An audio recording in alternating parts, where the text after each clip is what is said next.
আল্লাহর জান্নাত পেতে চাই, কিন্তু কালকে সকালবেলা ফজরের নামাজ পড়বো না, ঠিক কিনা বলুন?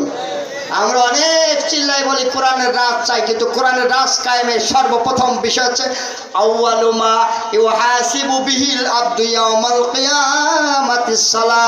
হাদিস শরীফের ভিতরে এসেছে আল্লাহর দরবারে সর্বপ্রথম যে জিনিসের হিসাব শুরু হবে মানুষের, সেই জিনিসটার নাম হলো নামাজ। সেই নামাজ প্রতিষ্ঠা যদি আপনি করতে পারেন, নামাজ আদায় না, নামাজ প্রতিষ্ঠা করতে হবে। ইকামাতুস সালাহ, আকিমুস সালাতা ওয়া আতুজ যাকাতা ওয়াতাসিমু বিল্লাহ। আরো এক জায়গায় আছে আকিমুস সালাতা ওয়া আতুজ যাকাতা।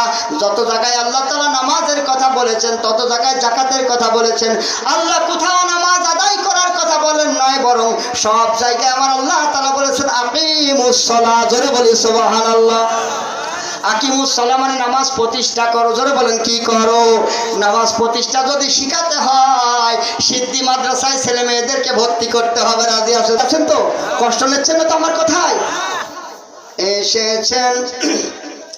এসেছেন সোনার নবীরে আরবের এই প্রান্তে। জোরে বলুন সুবহানাল্লাহ।